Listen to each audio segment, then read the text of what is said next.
exclusive episode of Surviving the Survivor, we bring you the best guests in all of true crime. Don't forget to subscribe and smash that like button. Here's your host, Emmy Award-winning broadcaster, Joel Waldman. He did not go into that room to save Angela's life. He went into that room with a fatal dose of cyanide.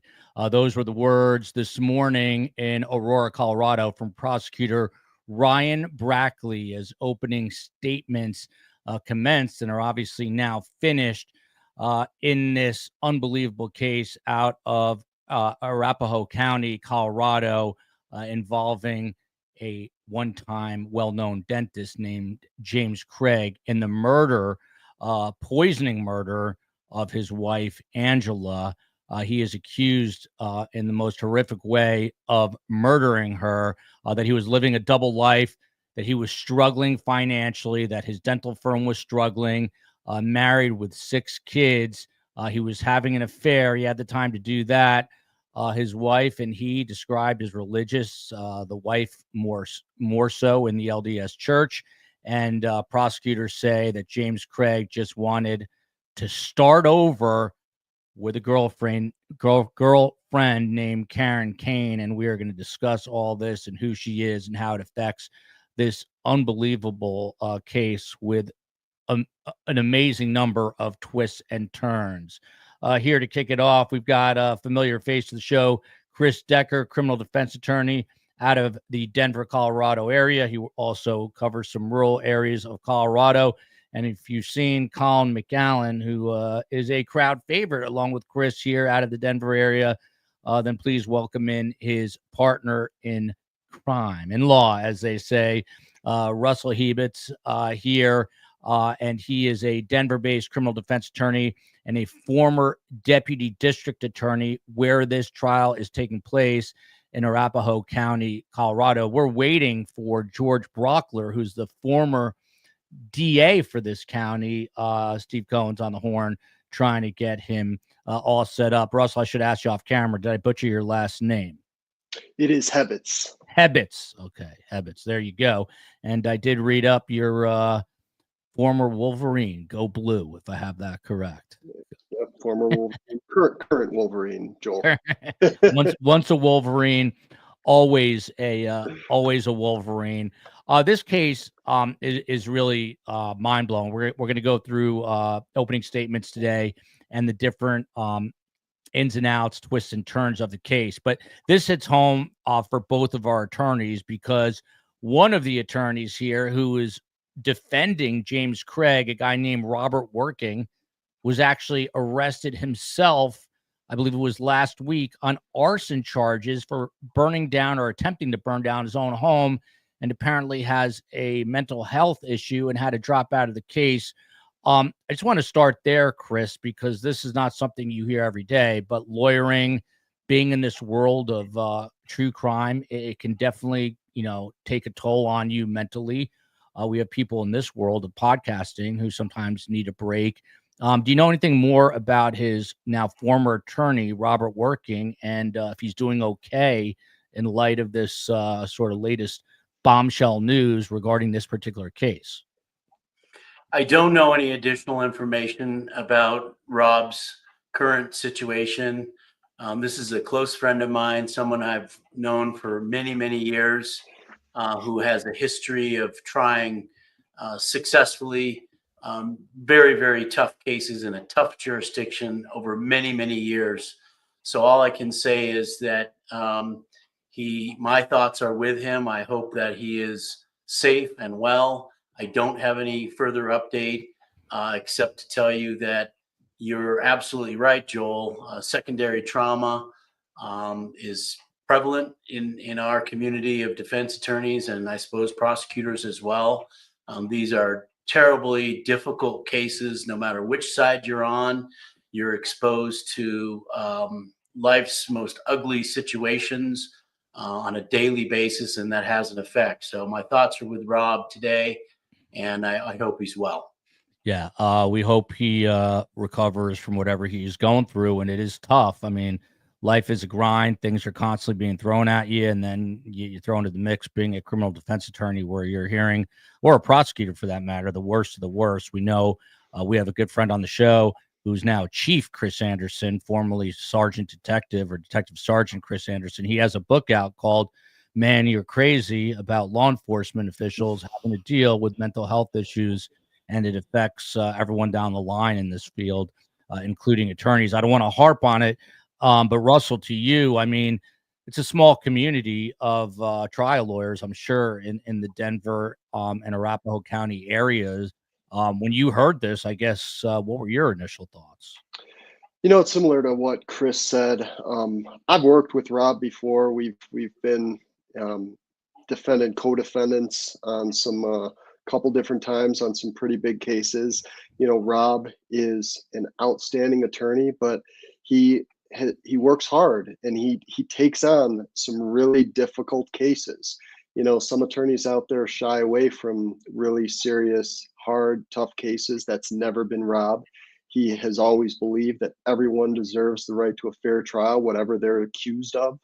And, like we've said, that does take a toll. And I really do hope he gets the help he needs. I know that his first court appearance, he was reporting from the hospital. It's my understanding from speaking to some attorneys in the area that he is going to hopefully transition straight to get some mental health treatment. And we can just hope that he gets the help that he needs. And my thoughts and prayers are with Rob as well. Yeah, and even criminal defense attorneys sometimes need a criminal defense attorney. Apparently, Chris, I don't want to harp on this, but Yes. apparently his wife is also an attorney, and she has stepped in, which has to be really difficult because this literally happened last week on the eve, so to say, a trial. But I assume his wife as well. She's got to be competent to just step in on such short notice. Well, I do know Lisa very, very well. I've known her my entire legal career, which is some 30 years at this point. We came up through the public defender system together. She's not stepping in at the last minute, Joel. She's been on this case all along. Okay. And she had a co-equal partner, her husband, Rob, who, as Russell said, is a spectacularly accomplished attorney. So it's not impossible when you lose a second chair or a co-equal partner, but it sure makes it difficult. So she's been on this case. I think the real hard shift here is by Miss Whitman, who was, by all accounts, brought in at the very last minute on a case that's been pending a very long time. So Lisa is still on this case. She did not do the opening statements this morning, but it was referenced in the opening arguments that she would be doing the closing arguments in the case, and I'm certain she's the primary attorney handling the critical witnesses because she's been on it for so long. Yeah, and by the way, there's some really wacky rules with this particular trial in terms of what can be aired, what can't be aired. Bits of it were going out.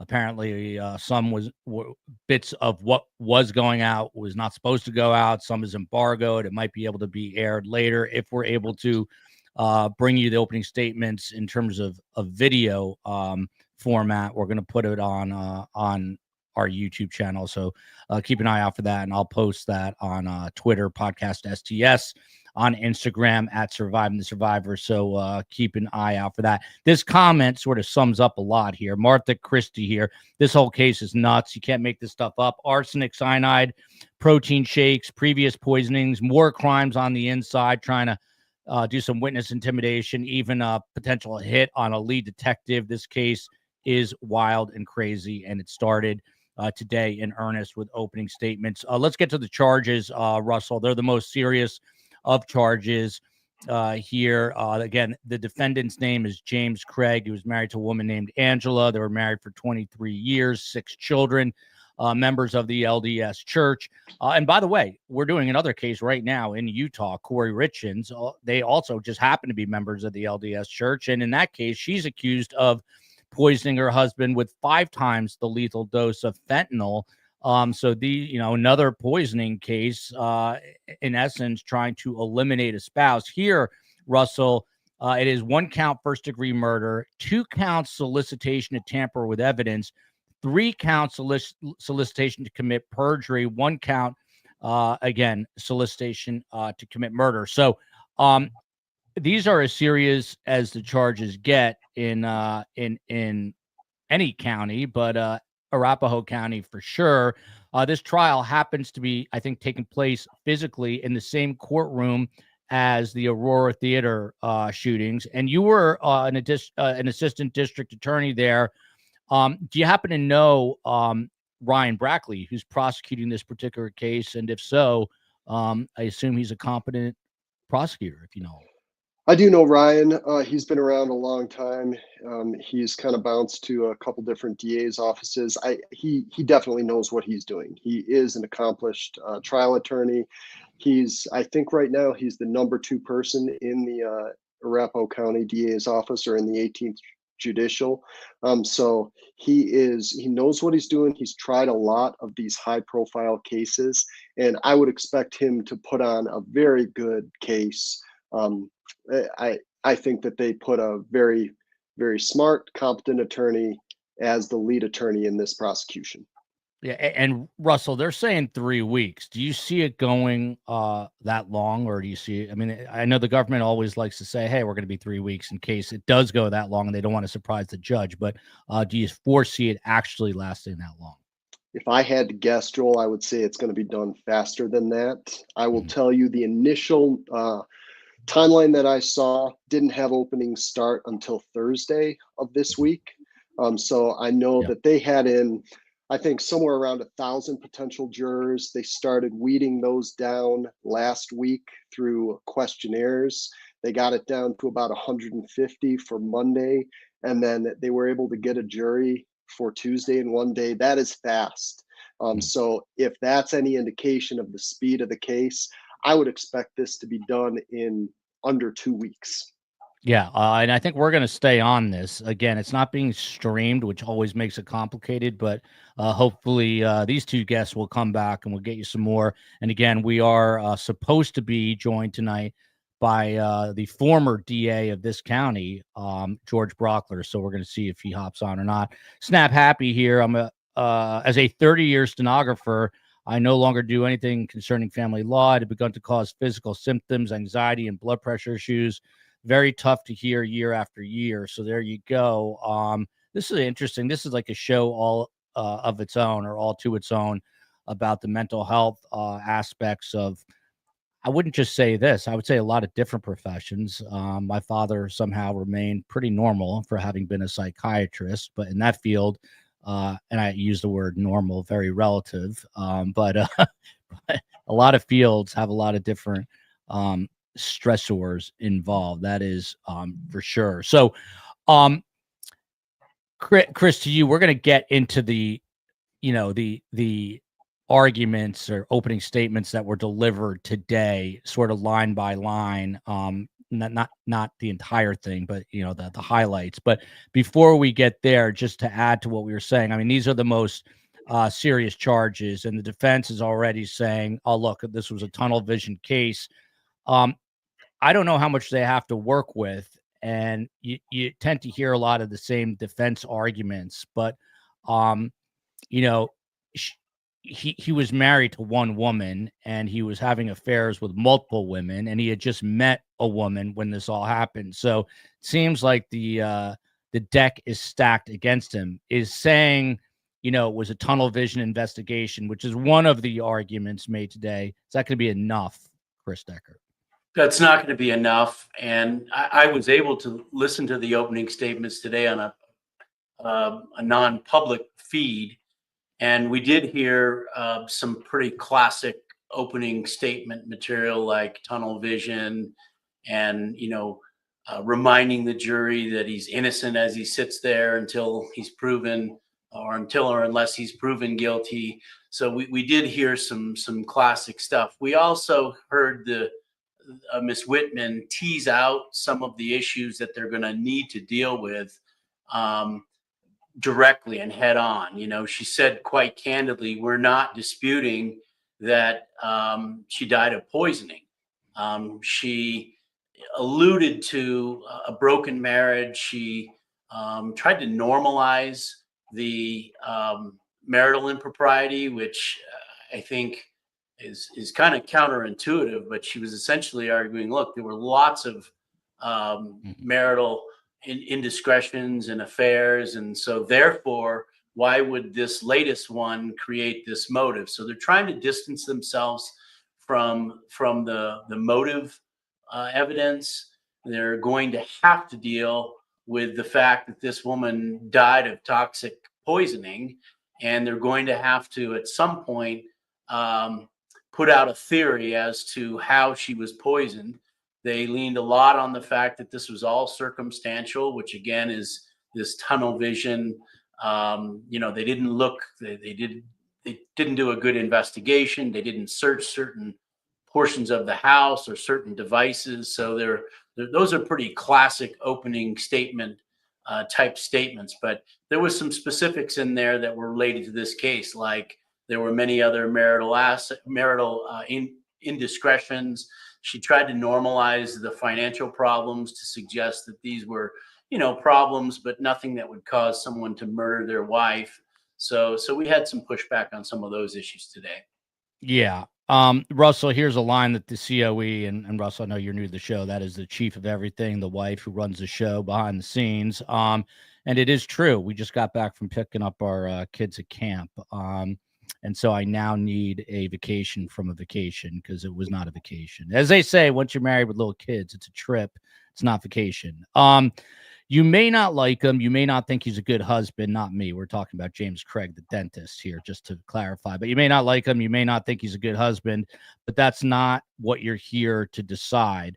It sounds good, Russell, but when we go through some of the bad facts, as you guys like to say, they pile up to what equates, in my opinion, to Mount Everest here. And just to the point, or the question I was asking Chris, they're going to need to pull a rabbit out of their hat, other than saying, other people cheat in their relationships and you had tunnel vision during this investigation. Don't you think?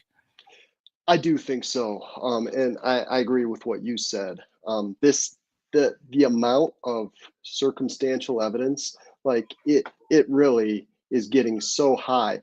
Typically how the defense approaches cases, and what we can do oftentimes, is we poke holes in the DA's case, because they're the ones who have the burden of proof. They have to prove the case beyond a reasonable doubt.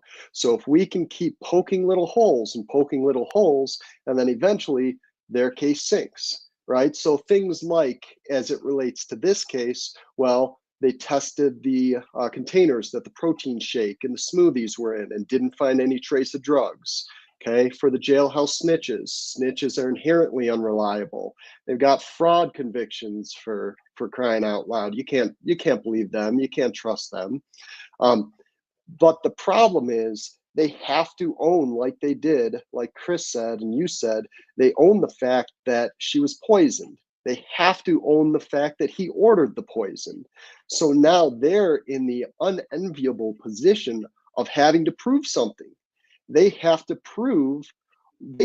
give a reason why he didn't poison her, when he's the one who ordered the poison, ordered the arsenic, ordered the cyanide.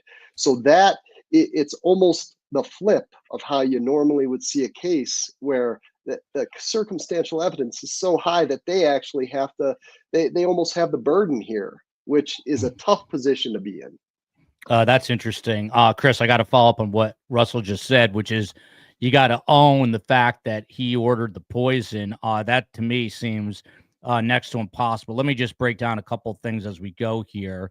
According to the government, according to the ADA there, Ryan Brackley, James Craig killed his wife using cyanide and tetrahydrozoline, which is better known as Visine or eye drops. And this is not the first time we've heard about eye drops being used.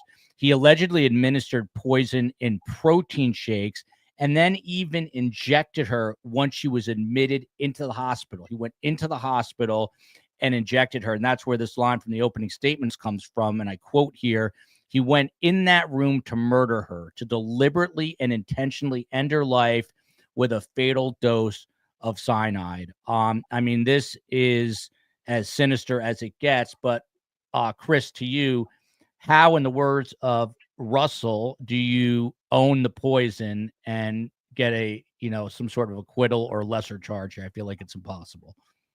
Well, there's a saying in defense work, admit what you can't deny and deny what you can't admit. So when you have a fact that's beyond dispute, for example, the fact that he ordered this poison, or the fact that he went online and did certain searches, those are facts that are going to come in and are beyond dispute. But you've got to deny what you can't admit, which is that he used the poison and he poisoned her. So, and that's what they don't have the direct evidence on. So they're going to be talking about this is all circumstantial, and they're going to have to float a plausible alternative. And that plausible alternative was teased out today, but they just didn't say it, which is that she took her own life. She poisoned herself. That's what they're going to be arguing. And we could feel that in the opening arguments today. And we know that the DA was aware of that, because the very first witness that they called was someone from the hospital. And some of the first testimony that this jury heard this afternoon was that they did a suicide screen on her, and she didn't indicate any risk factors for suicide. So to answer your question, they've got to own the fact that the toxicology and the tissue sample showed she died of poisoning. What they cannot admit is that he caused that. So they're going to draw the line there. They're going to try to weave that fact that they cannot deny into some other plausible explanation. And that's going to be very difficult in this case, but that's the rule of thumb. Admit what you can't deny and deny what you can't admit.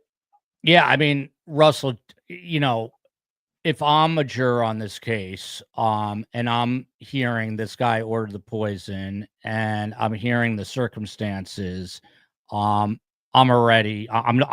sort of tuning everything out. I think I've already made up my mind and during opening statements. When you have a case like that, what do you have to do to draw back or reel in these jurors who have got to be thinking this guy is this is my opinion, that they're already thinking this guy's guilty? How do you reel them back from the precipice?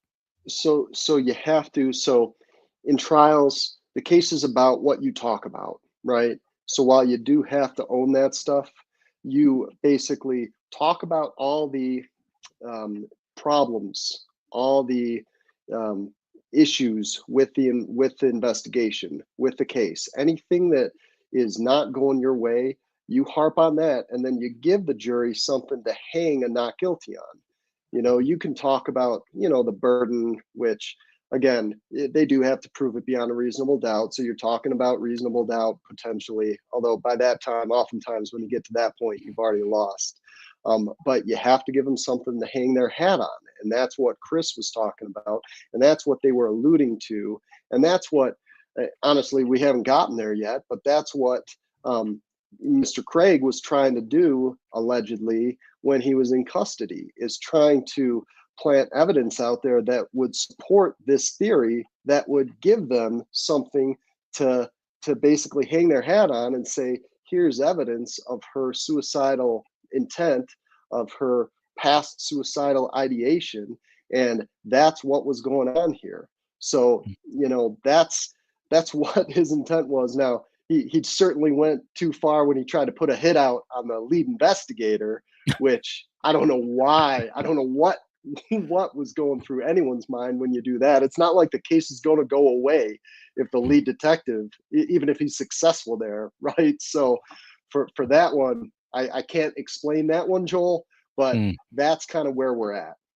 Yeah, and Chris, I mean, to that point, it goes under the headline of criminals aren't the smartest people in the world. You'd think that a guy who was dental school is not easy to get into, but this guy is a bit of a moron in doing that. He's also, we're going to get into this into a little more detail. He's trying to get witnesses while he was on the inside, on the outside, to essentially say his wife was suicidal. A couple of the other factors before I get you to answer that.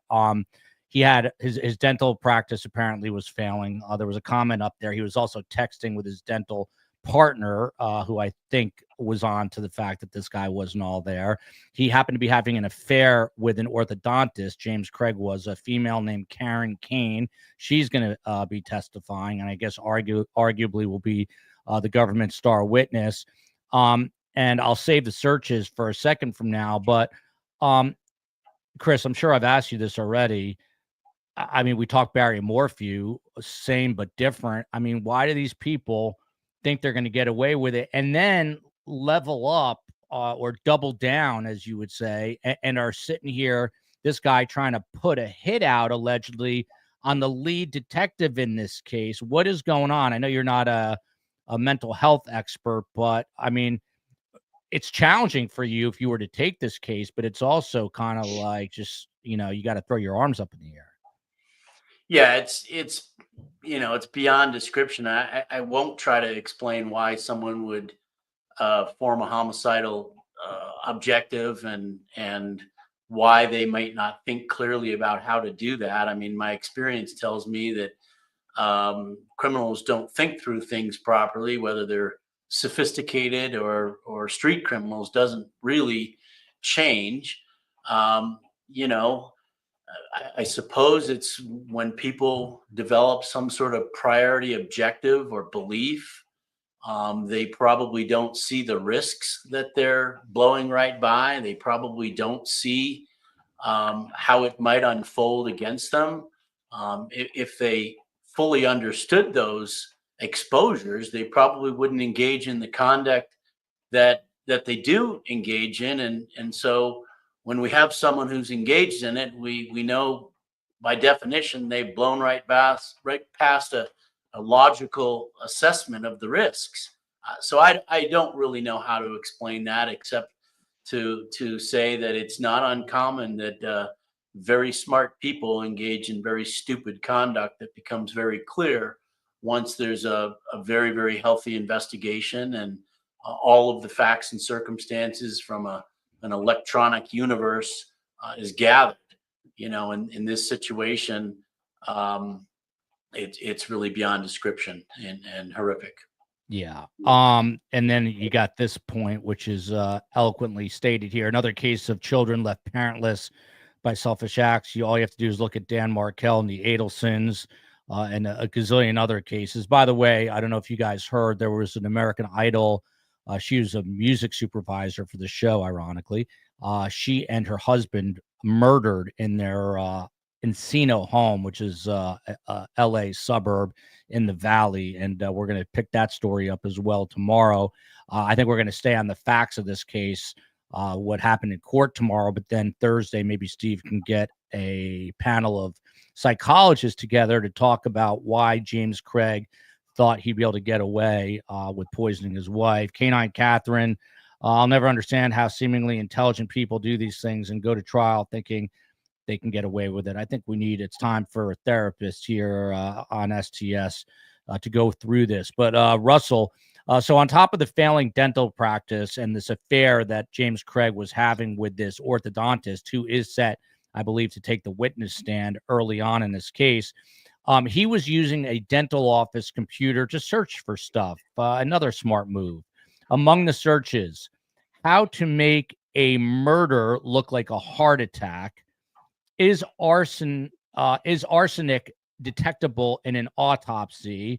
Top 5, this sounds like a Letterman thing, top 5 undetectable poisons that show no signs of foul play. So right there, if I am the jury, I am hitting that guilty button right away. How to make a murder look like a heart attack. Is arsenic detectable in an autopsy? Top 5 undetectable poisons that show no signs of foul play. I mean, you have to be not a defense attorney, but a magician to come up. I mean, off the top of your head, you've got the experience. What are you going to say? He was just thinking about doing this?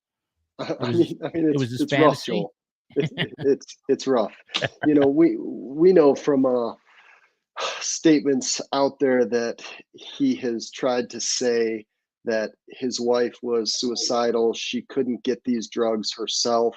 And he was essentially daring her or, just either helping her or daring her to try to do it, to shake her out of it maybe. it's a tough sell. No matter how you look at it, it's a tough sell to get this past a jury. But I mean, you work with what you have, Joel, right? and Sometimes you don't have much. Yeah. Exactly. So Yeah. I can't. I'm going to be the first to say I would not be able to pull the proverbial rabbit out of my hat on on this one. If I had the job of criminal defense attorney and this is my case, I don't know. I think I'm just going to be sitting in my office, twiddling my thumbs, just getting my billable hours. I don't know what else to do. Sky Lazaro would never do that. What's up, Sky? How are you? Good. She's jumping in. You're kind of bleeding around the screen there, not physically, but your picture. We're going to see how it goes. But Okay. Sky Lazaro's here, criminal defense attorney out of Utah, who was handling the Corey Richens case. Sky, are you surprised to hear about yet another poisoning? This time, the husband accused of poisoning the wife, and now he's on trial and somehow is hoping to get out of this, but we don't see it happening. Sky, why do people do this? That's my question. If I had that answer, I You- think, well, allegedly, although in this case, as you guys were just discussing, I don't know that there's many facts weighing in his favor on this one. Poison cases are hard. I did a bunch of research on poison going all the way back to essentially the beginning of humanity and why people started using poison. It's certainly an interesting avenue. Yeah, I mean, Sky, in this particular case, he was apparently putting arsenic and eye drops, or cyanide, I should say, and eye drops, the ingredients from Visine, into smoothies. But at one point, she's so sick, she's in the hospital, and he goes in and apparently injects her with more poison, as if the other stuff wasn't bad enough. I mean, I was asking, and by the way, you're on with Chris Decker and Russell. Is it Hebets? Russell Hebets, who are both criminal defense, and Russell's a former ADA in Arapahoe County. But and Sky's criminal defense out of Utah. But in this particular case, Sky, he goes in and injects her, according to the government, while she's in the hospital. I was telling these guys, if I'm on the jury, I've already made up my mind in this case, and opening statements were today. Yes and no. I think when the state comes out with a very clear, this is how it happened, this is how he did it, they better be able to prove it. I mean, they're going to have, the jury's going to expect to hear how it was that he was able to inject her, that the timeline fits, and that everything that a toxicology expert or toxicologist is going to say lines up with the amount that she got within the timeline that he was in there or had the availability to be able to give it to her. Because I think if there's a question on that, they may have a problem. I mean, there's certainly a lot of really bad circumstantial evidence in this case. I mean, the searches, the purchases, all of that. But where they've come out in opening statements and been bold enough to say, we know that he gave it to her in the hospital and that's what killed her, I think they better be able to establish that timeline pretty firmly. Yeah, I mean, I would assume that they're going to be able to back it up. I mean, Russell, to you on that point, whatever they're doling out in the opening statements, this guy, your friend, who's the ADA there, or not, I don't know if he's your friend, but person that having worked in that office, they're going to obviously have to back this up, to Sky's point, with a timeline and with factual information to show that he did in fact inject her in the hospital. Do you have any doubt that they're going to be able to do that, Russell? I am not certain, Joel. Like I agree with Sky on this one, that when you make promises like that, it's much safer to make general promises, right? It's much safer in opening statement to say, we're going to prove beyond a reasonable doubt that James Craig killed his wife by cyanide poisoning, right? That's much safer than what Ryan Brackley did in opening argument.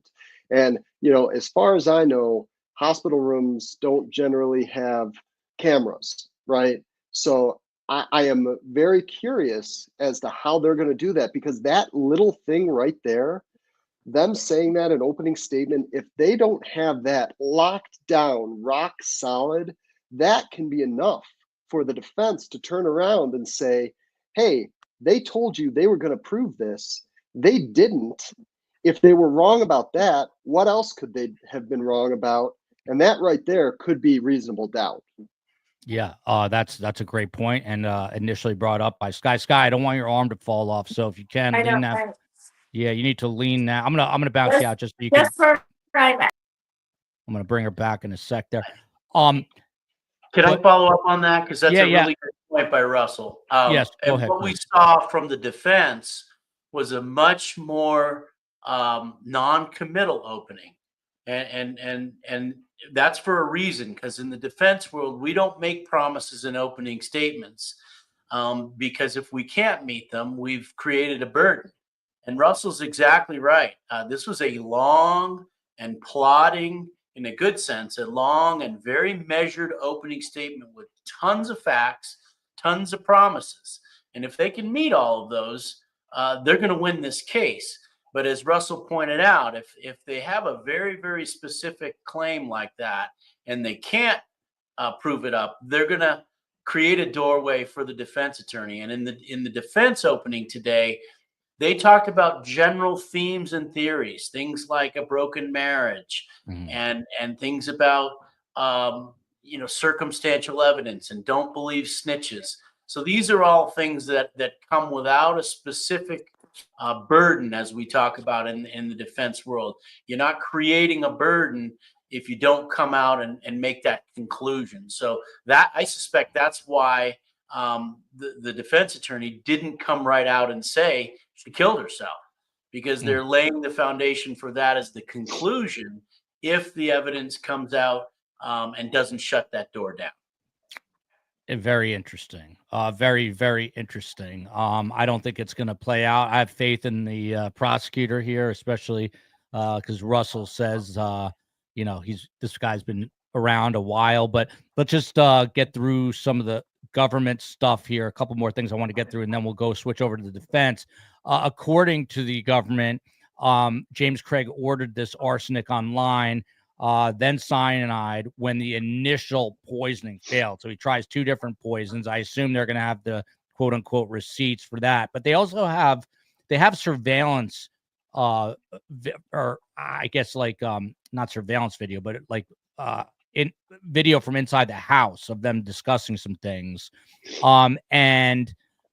This is Angela confronting James Craig after her first hospital visit, and she's heard and seen on camera saying to her husband, "It's your fault, Russell. Not you, Russell, but to you, Russell. It's your fault. They treated me like I was a suicide risk, like I did it to myself, and like nothing I said could be believed." So she's on camera saying this to her husband, essentially saying, "I would never do this to myself. I didn't do this to myself.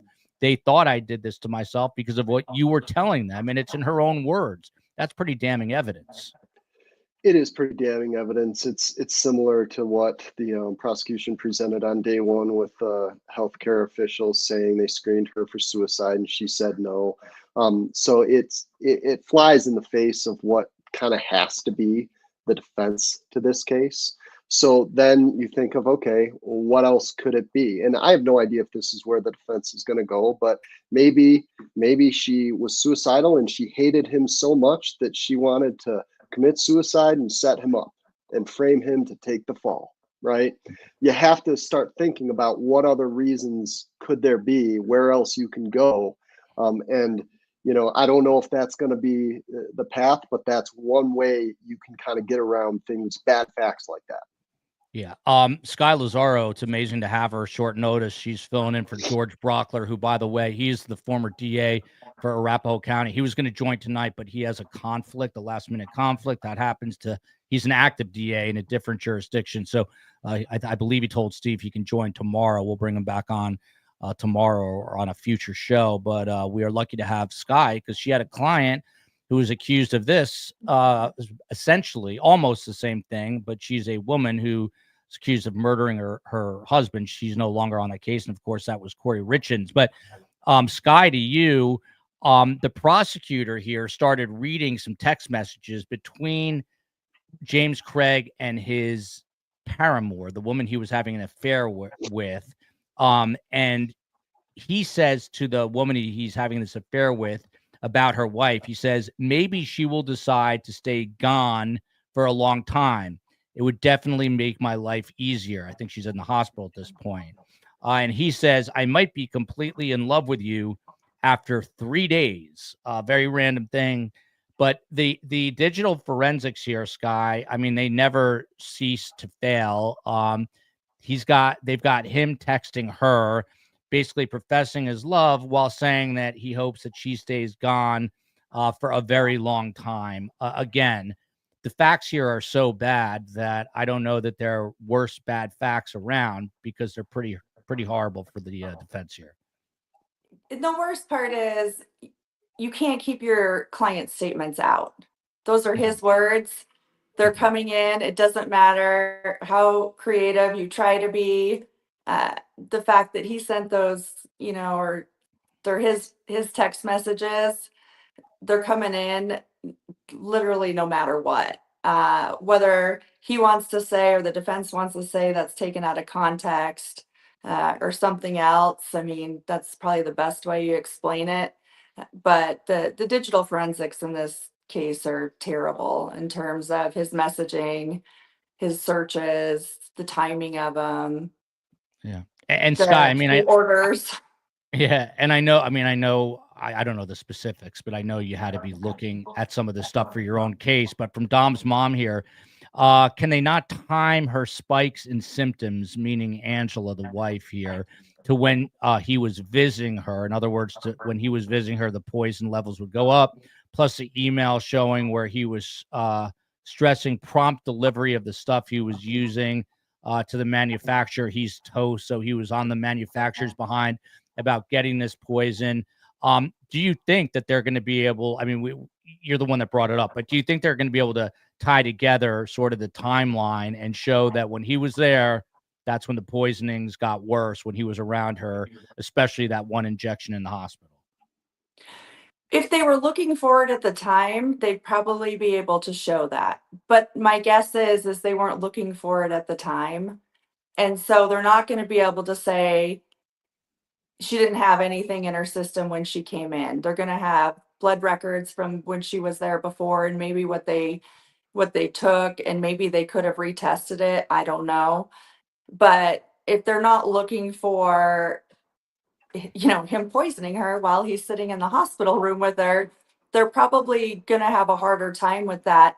The other thing, I learned just in, defending a case that was an alleged poisoning is, every drug or poison or whatever it is, those things have half-lives. And so the toxicologist is going to have to come on and say, it took X amount, here's the lethal dose, this is how long it takes for someone to die from it. We don't know how long the body sat before they did an autopsy. Was it blood that they tested at the time of her death? Was it blood that they took at an autopsy? Was it, other bodily fluids that they were testing? Because certain things get absorbed into, different parts of the body. There's a lot of factors that go into this toxicology testing when you're talking about a drug overdose or a poisoning or something like that. It's not always real clear cut. And that's why I raised the issue of, I'm not sure I would have been so bold unless I was absolutely sure that my expert was going to back it up. And not only that the defense wasn't going to have an expert who was credible, who could come in and say otherwise. Well, we told you the former Arapahoe County DA would be here. We thought he'd be back in a day or so, but he is here right now. George Brockler, thank you for coming on the show. Appreciate you being here. Just want to get and thank you, Sky, for that. You're being joined by Chris Decker. Can't hear you. George can't hear, so I'm going to bounce him out until we get that figured out. And appreciate him being here and all of you being here. Let's flip over to the defense side of things here. Chris, you're the formidable defense attorney amongst others on this panel. So Ashley Whittam is the defense attorney here. Let's start there. What do we know about her? Has she been doing this a long time, and is she well respected in the Denver area? I don't know, Ashley. I asked some questions today. My understanding is that she's from the Grand Junction area, and I assume that she's been vetted through the appointment process. So I don't have a lot of experience with her, but I suspect, given the nature of the agencies that appoint attorneys and monitor that she's someone with significant experience. Other than her opening statements today, I've not seen her in court. But as I said, Lisa Moses, the other remaining of the original attorneys, is extremely experienced. I know her well, so I don't know much about Ashley. Yeah, and Russell, I don't know if you know more and you want to add, but they took, to Chris's point, the defense took a kind of a much more benign approach to this, I guess, as you might expect. And I'm just going to bounce Sky out. She's probably getting a call there. She admits, she just comes out, Ashley Whittam, the defense attorney, and says, look, this guy cheated for 23 years, but quote unquote loved his wife, which I'm sure is going to thrill the female jurors on the panel. And in regards to this woman he was cheating with as being the motive, they say that's simply not the case. Now, there's going to be men and women on this panel who have had affairs and who are going to say, yeah, I had an affair. I didn't want to kill my spouse as a result. And maybe there's some relatability. But with everything going on here, I don't know that that's the case. And they go on and they say she knew that he was cheating. He was candid with Angela that he had been cheating. Again, Russell, it's you're caught between a rock and a hard place. You got to say it, I guess. But you're immediately, I can tell you this without being a psychologist, you're turning off the female jurors. They're all going to immediately hate this guy, if not the male jurors. Some of the male jurors might hate him just as much, but you're definitely alienating the female jurors. But is that the only path you have here to come out and say, look, this guy is a serial cheater? He was cheating on her for 23 years, but they were happily in love. Like, he had no reason to kill her. He loved her. Yeah, I mean, I honestly, I think it could be effective. Okay. I think it could be effective. And here's, I mean, like you said, between a rock and a hard place, but the whole point of the defense's argument on that vein in their opening, what it's going to be through the case is you don't have, not only do you not have to like the guy, you can hate the guy. You can think the guy is a terrible person. Now, I don't know if I would have gone to he loves his wife, because now you're creating a conflict there, right? If you love your wife, then why are you cheating on her? If you love your wife, why are you buying her, if that's the plan, buying her poison to dare her to commit suicide? So I don't like the whole he loved his wife. I think it would have been more effective if they said he's a serial cheater. This has been going on for a long time. This woman is no different from all the others. And there's no reason why this particular affair would have triggered him to kill his wife. He doesn't need to kill her in order to have an affair, in order to continue what he's been doing for the past 20 plus years. So I think part of that can be effective. He's not on trial for being the husband of the year. He's not on trial for being, unfaithful.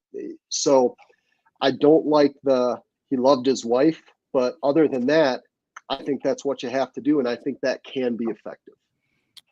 Yeah. George, can you hear us now, George? I can. Yeah. Turns out right. Technology, Yeah. Technology is a problem for all of us, unless you're 6, like my son, and then it's not. Joined by Chris Decker, who is a criminal defense attorney, and Russell Hebitz. Russell, which one? Hebitz. Sorry. I'm so sorry. Russell, I'll never forget your face, but I'm terrible with names. Russell Hebitz, who does criminal defense and is a former ADA in Arapahoe County. George was the former DA in this county.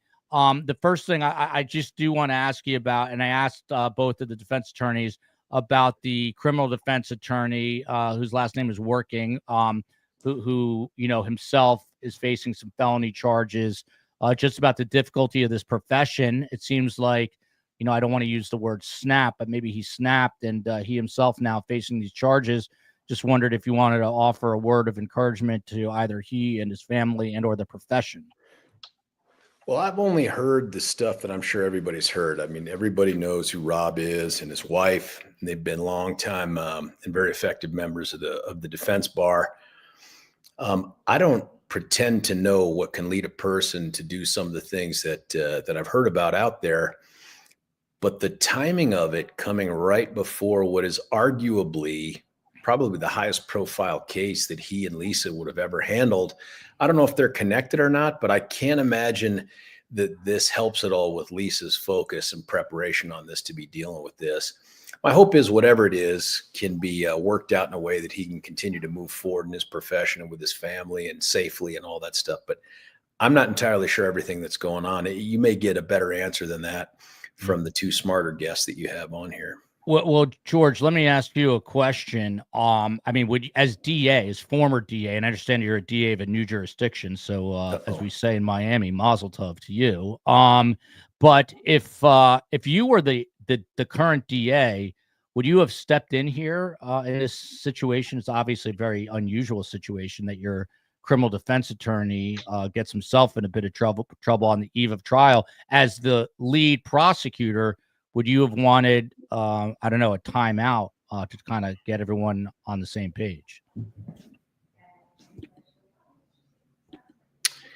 Yeah, if you were asking me a question, man, I missed it entirely, in large part because of technology. But you guys were sitting there looking good, and you said, let me ask you a question. And then I came back, and you said, that's how a bill becomes a law, and I missed the whole thing.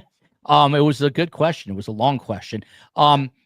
Would you have wanted a timeout in light of what happened with this criminal defense attorney on the eve of trial? It's a very unusual circumstance, but this really could upend, everyone involved here. It's not something that anyone's used to. Yeah, look, my concern, if I'm the prosecutor on the case, my concern is something that these guys know well, and that's something called a 35C, an ineffective assistance of counsel claim, because of the distraction that it represents and the upending of whatever strategy had been put in place before that.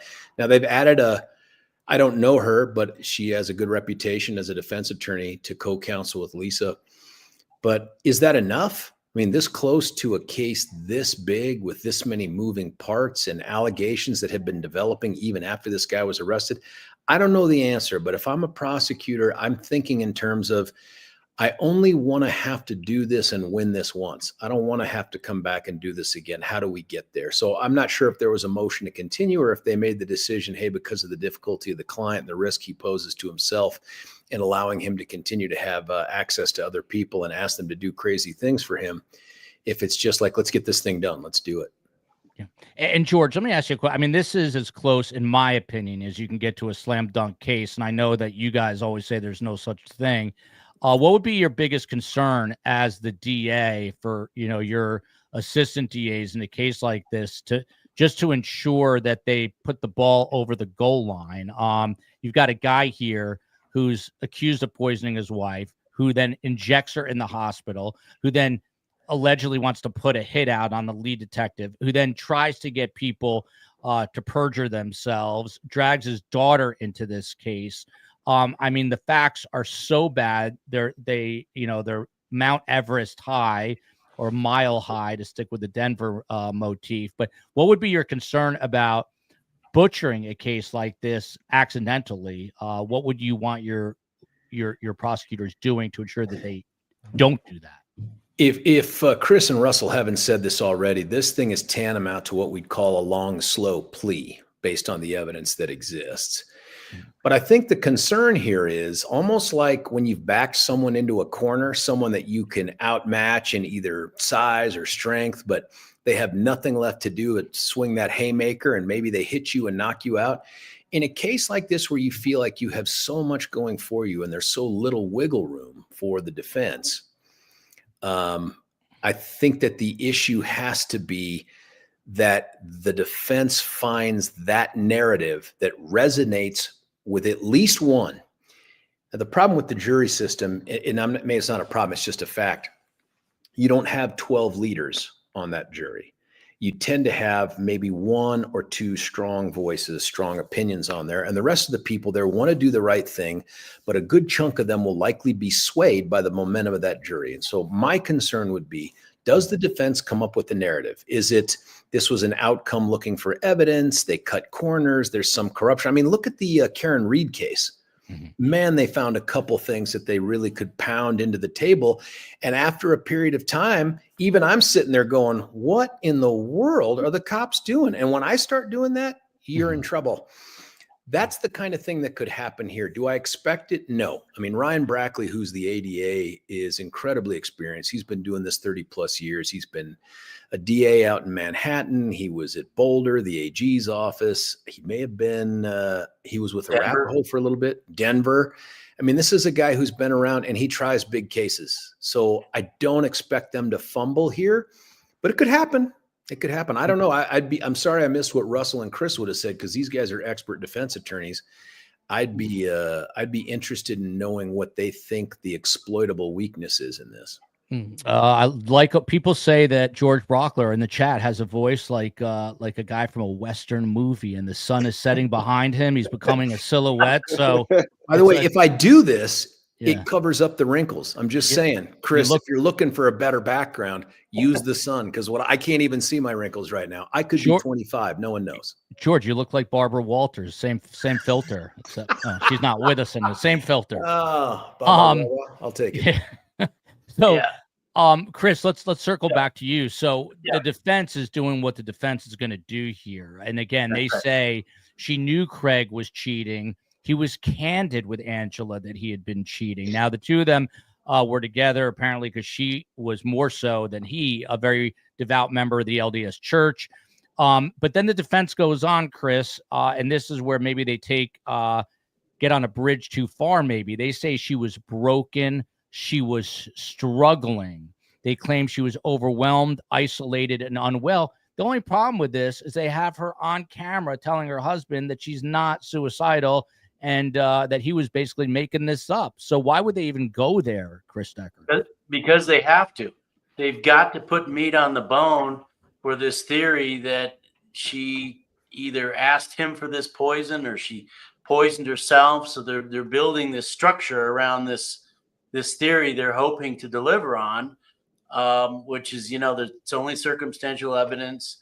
They're going to they threw out this whole LDS thing, like maybe it was, she couldn't get out of the marriage because of the church and that this was her only way. So they've got to float these plausible theories to try to make up for this mountain of circumstantial evidence. And back to what George was saying, the hard part about a great case is finding your problems. And that's maybe counterintuitive, but in a target-rich environment where your case is super strong, it's hard to find your problems, and you've got to find your problems, because if you don't find them, your opponent's going to. Someone like me is going to look at this mountain of evidence and say, well, there's just a little foothold here, and there's just a little handhold here.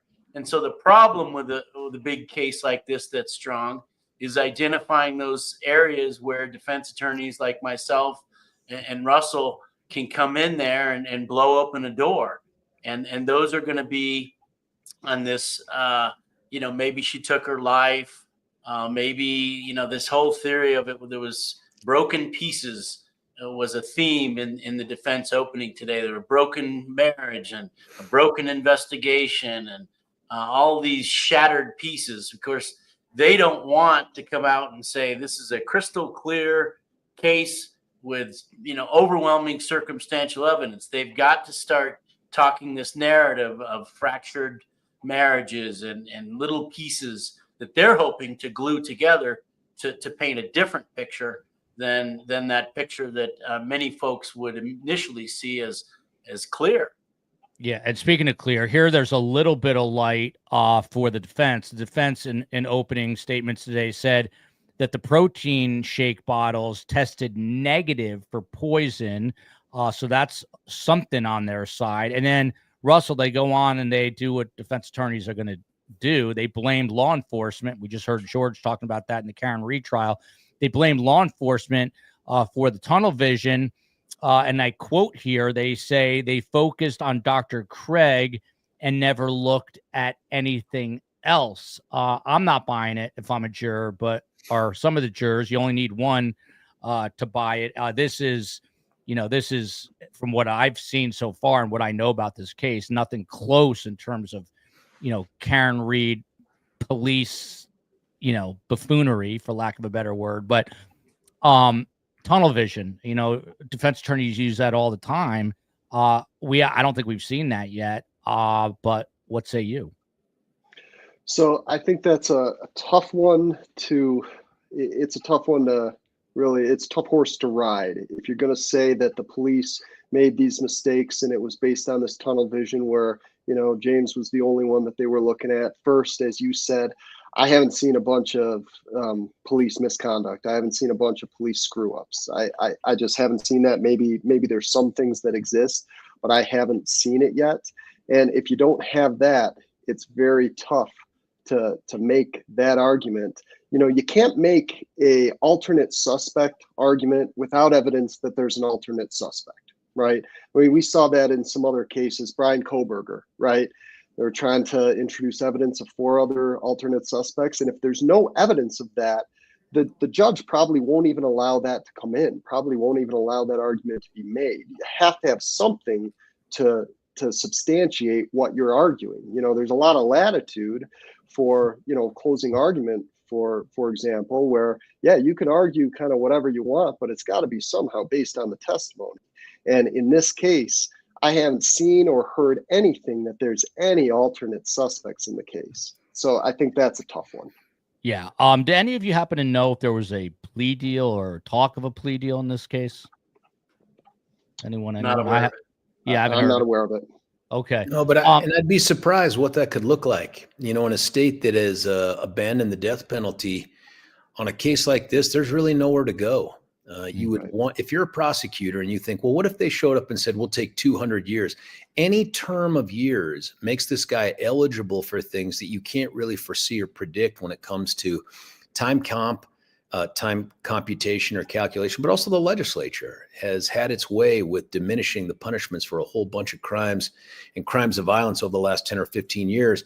If I'm a prosecutor, the only thing I can go to bed feeling good about is life without the possibility of parole. And if you're the defense, why in the world would you eat that? Great point. Not a good point, but a great point. And to you, George, I mean, you know a thing or two about high profile cases.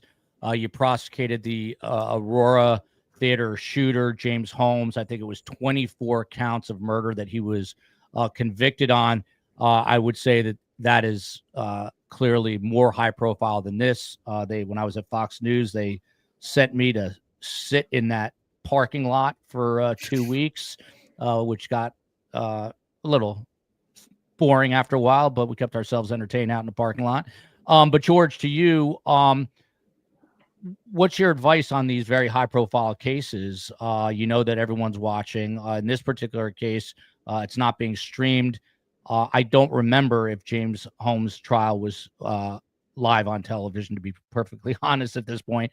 But what do you say to attorneys who are facing a case of this sort of magnitude, this high profile of a case? Technology. Did it get me? He's frozen. Chris, I'm gonna pivot to you. I don't know your high. I was in that parking lot, by the way. Yeah. You should have said hello. Sitting outside and commenting for a different news group. But in terms of what the advice is for the attorneys trying high profile cases, yeah, I think you just need to stick to your game and don't overthink things. The fact that the whole world is watching shouldn't really change the facts, shouldn't really change your focus or the structure of your examinations. You want to be careful not to be reacting to the media's reaction. we get quite adept at watching jurors and understanding how pieces of evidence or witnesses are going over through the trial. So I think you just stick to your basics, stick to what's happening in the four corners of that courtroom, and try to put the overall media coverage aside and not get distracted by it or motivated by it or discouraged by it. That would be my advice. Yeah, George, by the way, I'm going to have my I'm going to have my 3 kids 11 and under. They're going to start IT work instead of whoever you're paying over there. Because listen, by the way, the benefit of having had the Wi-Fi cut out for that moment is I was able to take a sip of an adult beverage. So anyway, but no, I was asking you. Yeah, go ahead. Because let me. Very high profile. What Chris said is true, and you want to stay focused on the game, right? But there is something interesting that grew out of the Aurora theater case that I hadn't anticipated. And that is in the world of the blogosphere, there are people out there who are not at work working. They're at work watching this trial or doing whatever. And they communicate with each other, much like your viewers do. And one of the things that we noticed that turned out to be pretty helpful is there are like social media jurors out there. And they will type things into the blogs that are things like, well, what is a shotgun shot versus what is shot versus any other type of round, or why would gasoline be important to this thing? I would say this, about 99% of the questions that these people would ask were either irrelevant, inane, not helpful. But there were a handful of questions where when we read them, and I had someone on my team reading them as we were doing this, I thought, okay, yeah, we need to clear that up. Like we just took for granted that people would understand that. And if they're asking that, maybe the jurors want to know too. So when you have a high profile case, you get the benefit of that. And so you should have someone on your team in or outside the courtroom monitoring those conversations that are taking place so that you can sort of pick up on what's not coming through the way you thought it would. What was it like prosecuting that case? Let's just take a minute because that was a huge case. The Aurora movie theater trial. The defendant was James Holmes, 24 counts, convicted of murder. What was that like for you personally to prosecute? 10 years ago, right at this moment, we were in the defense case on that case, which is hard to imagine. It's been 10 years. It's like nothing I've ever prepared for. It's like nothing you can really predict. I don't think I'd ever done a trial longer than 2 weeks up to that case. And that was a case that went from January 20th to August the 7th, 2015. It's a marathon. The preparation for it ebbs and flows. And Chris can tell you this, Russell probably too, when you get a capital case, there are moments of intense, like time-sensitive things you got to get done. And then all of a sudden you're in a valley of nothingness for a while. And then it ramps back up again. And it's whatever's driving you into court. And when this thing finally got to court 20 months to the day, or 30 months to the day after the crime, it's surreal. I mean, you're sort of like outside your body watching you do this thinking, am I doing this? Am I about to give an opening statement on this case?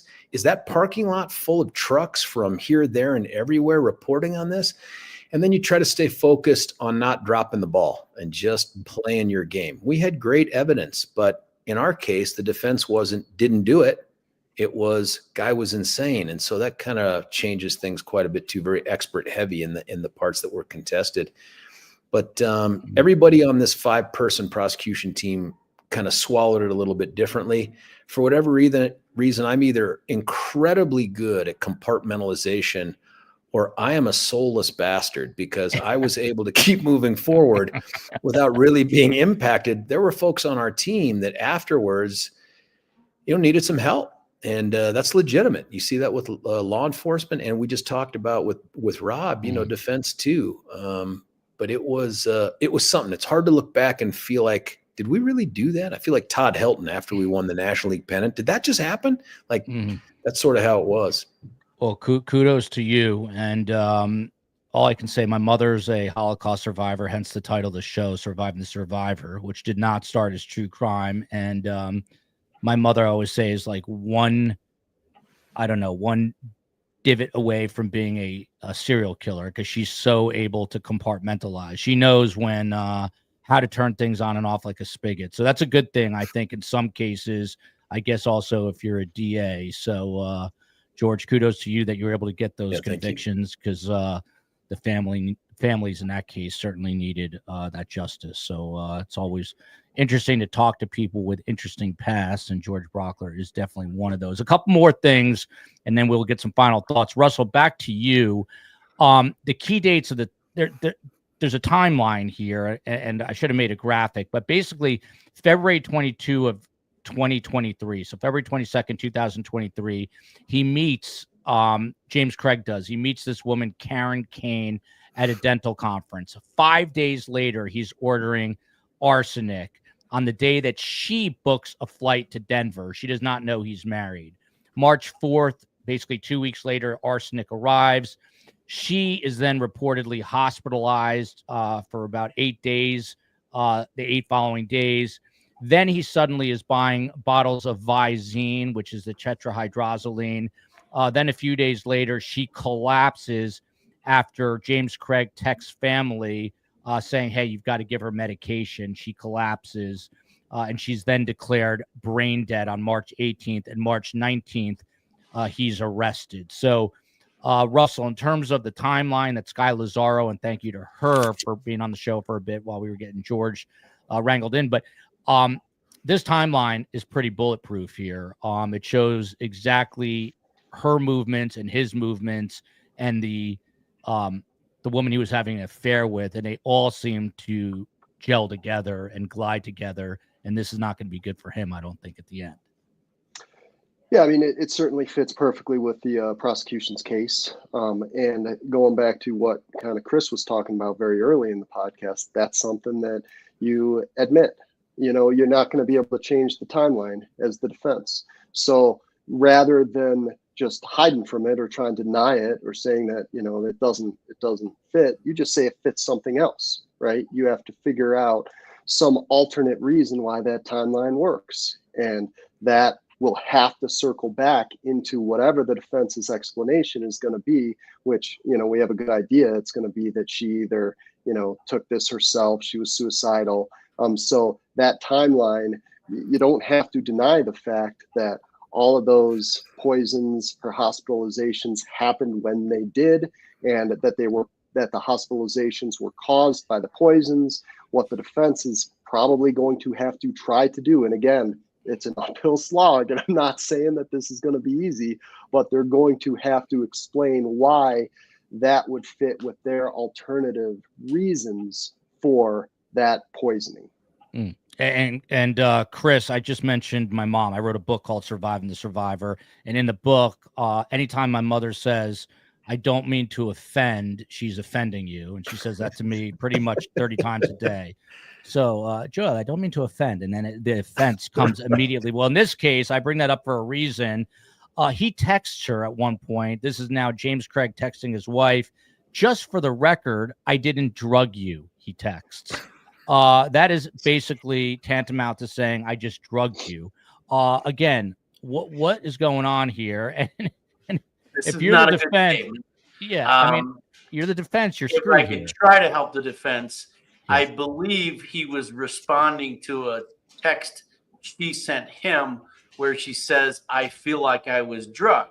Mm-hmm. So if I'm the defense attorney, I'm going to try to make sure every time that text come in or that statement that I remind the jury that that was in response to her question, and at least has the appearance of an appropriate response. But it's still a very, very, very, very damaging statement. It needs to be put into context, and it needs to be brushed aside and not highlighted, but neutralized as best they can. One final thing I want to get to, then we'll get some final thoughts, and I appreciate everyone being here. Tech issues and other issues aside, George, to you, as if this case didn't have enough, James Craig apparently offered a fellow inmate $20,000 to kill the lead detective, another $20,000 to someone else to recruit fake witnesses to basically claim that his wife was suicidal, and also asking his daughter to plant evidence, hence the counts for solicitation to commit perjury, tamper with evidence, etc. What kind of curveball is this for this already troubled case for the defense? How do you get around that stuff? You know, I've never had to have this conversation with a client, and I've done some defense work, but not like Russell and Chris. I can't imagine the conversations that take place when you've told your client at the time of being hired and arrested, don't talk to anyone, because he's told this. Don't talk to inmates. They don't like you. They don't care about you. They're going to use you. Please don't talk to family members in a way that can be recorded or reported. I mean, they've had these conversations, and to be called back a few times with, so you did it again. I mean, at some point you have to be like, dude, you are your own worst enemy, because none of that conduct says I'm innocent. By the way, corollary to, I don't mean to offend, is with all due respect. That's like the other version of that, with all due respect, and then you say something horrible. Yeah. I think my favorite part about the for the record is the use of the term for the record, which feels very legal. Like this is going to be reviewed later. But it's a lot like you get a call from your significant other and she says, "What's that music in the background?" And you quickly announce, "I am not at a strip club." You know, like someone would be like, "What? Why would you even say that?" Yeah. Yeah, it's definitely akin to that. This guy, if I'm a juror, I'm not thinking too highly of him. We'll come back and get all these final thoughts in a moment. Actually, let's wrap this bad boy up. So Chris Decker is a criminal defense attorney out of the Denver area. I thought I had one more thing, but it just disappeared on me. There were a couple of extra witnesses not extra. There was some witness testimony, I should say, after openings today, and these were experts. I actually leaned on you for this. I did not know this. I thought they were bringing the expert witnesses. So what did these expert witnesses, Chris, speak about? I assume they were talking to the presence of poison, how long it was in her system, things of this nature. But who are you most interested in terms of a witness to hear from? For me, it's going to be his his lover. But what about the witnesses from today, Chris, and your final thoughts? Well, I didn't watch the witness testimony in the afternoon. I was able to watch the opening statements. I understand that the first witness was a professional from the hospital, and they very quickly wanted to get out the evidence that she had been screened for suicide. I think that was probably a smart and proactive move by an experienced prosecutor, knowing that the defense was probably going to float this theory of suicide or self-harm. So I think that was one of the first witnesses we heard from the prosecution this afternoon. I'll be looking for something we referenced earlier in the podcast, the promise that Ryan Broccoli made that they can prove up that Mr. Craig actually injected her while at the hospital. So I'll be looking for the testimony either through the toxicologist, perhaps it was a doctor who saw some sort of injection mark. I haven't seen that in the affidavit or the pretrial stuff. So I'll be interested to see how they prove that up and whether or not the defense, if they don't prove that up, if the defense moves in to exploit that. I'll also be interested in how they cross-examine the snitch witnesses. It's a classic cross-examination that you shouldn't believe them. It's all about credibility. But that's pretty damning evidence. It shows a consciousness of guilt and a desire to sort of, as you said, double down and try to, kill your way out of this situation. So I'll be interested in how those cooperating witnesses come across to the jury and how the defense tries to pounce on any opportunity they have, because Lord knows they need it. And they're going to be looking for those gaps in the evidence where they can exploit and try to argue reasonable doubt. Yeah. Thank you to Chris Decker, Russell Hebbets, criminal defense attorney out of Denver, and also the co-host of Is This Legal, the podcast with Colin McCallan, who's been on the show quite a bit. And now we get his partner, Russell here. Russell, if you were the criminal defense attorney, is there any scenario where you're putting James Craig on the stand here, and your final thoughts? Well, I mean, possibly, at some point you get to a spot where what do you have to lose, right? I will tell you, Joel, I'm kind of the opinion, I'm much more apt to put my clients on the stand than kind of the tried and true method of defense. I don't always put my client on, but I think there can be really some good empathy that can be created if your client testifies in the right way. I think that there can be some sympathy created. And so, I don't expect James Craig to testify in this one, but at some point, like they can make a call as the case is going on. And if things are looking really, really bad, there's no harm, right? And ultimately he'd have to agree to it. But at some point, why not? Why not see what happens? Because no matter what everyone tells you, the jury instruction, the judge tells the jury, hey, you can't hold it against the defendant if he doesn't want to testify. You hear that in every single trial. There's written jury instructions on that. No matter how many times that is said, jurors want to hear from the defendant. And, you can put that aside as a juror to some degree, but I would say that, hey, maybe it's time to put him on the stand and see if that swings something. You never know what can happen. There you go. This guy's a Michigan Wolverines fan. He's going for the Hail Mary by putting him on the stand. Last but certainly you need not it on this one. You do. George Brockler, the former DA of Arapahoe County. I understand you're a DA where now? You're a jumping DA. Where are you at now? Yeah, so they took my original jurisdiction, Arapahoe, Douglas, Elbert, and Lincoln, and cut Arapahoe off and set it adrift. And so I've lived in Douglas County for 30 years. So I ran for that one, and people foolishly elected me to be their district attorney again. When are you running for president of the United States? I can say I had a oh my sweet goodness! Have you seen that meat grinder? And who can survive that? No, thank you. By the way, I thought they cut Douglas loose and let you adrift. Yeah. You're Listen, I don't know if anyone's brought this up, but the answer to Russell's "Is this legal?" podcast, every question is answered with possibly. George, final question. $600 an hour, I'll work through it with you. Yeah. By the way, George has already lost his bid. Maybe he's won because he mentioned strip clubs and adult beverages in one show. So I don't know if that's a winner or a loss for I don't know if there's such a thing as product placement, but yeah, they should sponsor us. So George, what do you do when, this case in the court of public opinion, everyone thinks this guy is guilty, at least everyone I've spoken to, except criminal defense attorneys. What do you do when you're pushing a boulder? No pun, I guess pun intended in Colorado. But when you're pushing a boulder uphill here, this is going to be next to an impossible job for this defense. I don't know. You're stuck. I agree with Russell. I think this is one of those cases, just like with any child death case kind of a thing, where you need to have that moment where your client looks at the jurors and says, I didn't do this. You know what I mean? As sincerely as possible, and hope that you resonate with one or two, and who knows what damage they can do during deliberations. But I don't know what else you do with this. The thing about this case that strikes me, Joel, is we have all this evidence we discover after we start looking.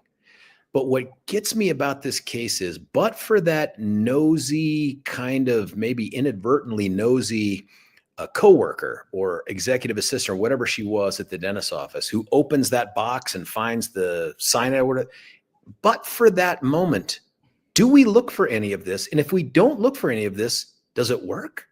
Does this dude walk away from this? Do you know what I mean? It seems like we're not good, and Chris and Russell says, we're not good at catching the smart ones. We catch all the other ones. This guy, all the searches, all those other things, we maybe never know about him, but for that nosy coworker who does the thing she's not supposed to do, which is she just doesn't set the box on his desk. That sets in motion everything. She tells his partner, he confronts him with it in the parking lot of the hospital. She's dying. He tips them off. That's what's fascinating to me about this case.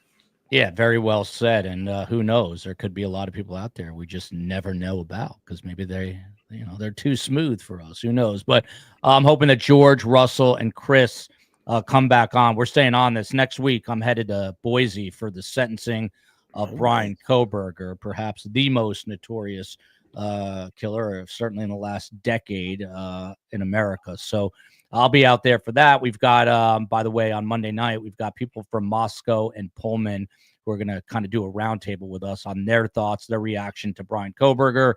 I'm working on getting into that prison. You guys know how scared I am of prisons, but the prison where Brian Kohberger is headed to. And then we've got sentencing on Wednesday, and hopefully these gentlemen will come back to discuss this case. So Thank you for being here. Love you, America. Love you, Colorado, Denver, Arapahoe. I don't know all the towns there, but you get the drift.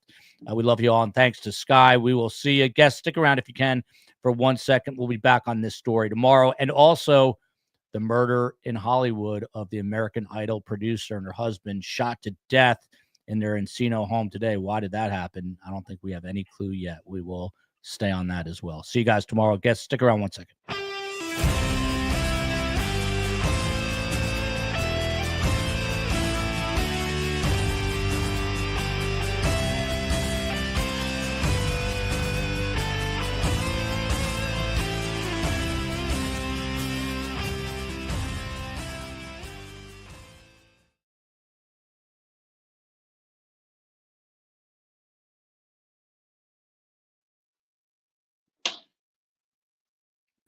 Hold on, we have a hot mic. Let me just end the show. Apologies. Oh, I never ended the show. We're still on. Look at that.